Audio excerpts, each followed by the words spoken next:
إذا كانت الغاية من تعليم الطفل لغته القومية هي كسر شره الفردية في نفسه وغرس الانتماء إلى مجتمعه ماضيا وحاضرا واستيعاب تراث هذا المجتمع وثقافته، فإن الغرض من تعليم الناطقين بغير هذه اللغة القومية قد يختلف باختلاف الدافع الذي يدفع الدارس إلى التعلم.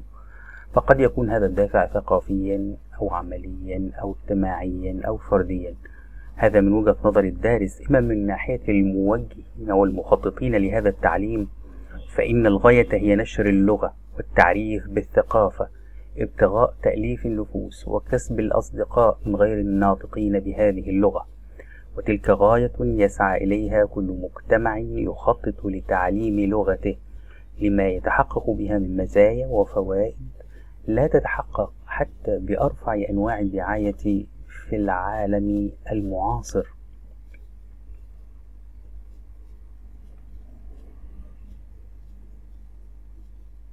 وللوصول إلى النجاح في اكتساب اللغة لغير الناطقين بالعربية لابد من أن يستوفي العمل التعليمي أركانه، وأن يراعى الجوانب النفسية والاجتماعية واللغوية المختلفة التي اهتمت بها طوائف الدارسين.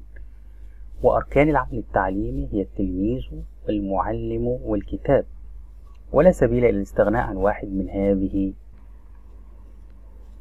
واللغة الإنسانية نظام صوتي بالدرجة الأولى، فحين عرف الإنسان اللغة عرفها منطوقة غير مكتوبة، وإنما جاءت الكتابة في الآلاف الأخيرة من عمر الإنسانية لتكون بديلا للنطق عند تعذر استعمال النطق بسبب الثنائية في المكان أو في الزمان. ولكن هذا البديل المكتوب ما كان ليفي بنقل جميع خصائص النطق، إذ بدأت الكتابة تصويرية ثم انتقلت إلى مقطعية ثم انتهت إلى ألفبائية لا تشتمل على نبر أو تنغيم أو إشارات أو إيماءات أو تعبير طبيعي مما يبدو على الوجه كاحتفائه أو انبساط الأسارير أو غير ذلك مما يصاحب النطق. معنى ذلك أن النطق يشتمل على جميع مقومات الاتصال اللغوي، ولكن الكتابة تشتمل على بعضها فقط. فإذا كان الأمر كذلك فإن تعليم اللغة يعني أولا تعليم استعمالها نطقا، ثم لا يأتي تعليم كتابتها إلا ثانيا. وفوق ذلك أن الطرائق المختلفة لتعليم اللغة قد ألقت يد التسليم أخيرا إلى الطريقة المباشرة التي قوامها وضع الطالب وجها لوجه مع استعمال اللغة، بحيث يمر من ظروف اكتسابها يمثل ما يمر به الطفل في سنوات حياته الأولى، يسمع ويفهم ويتكلم ليكون جزءا من المقام الاجتماعي لا متطفلا عليه ولا نافلة فيه.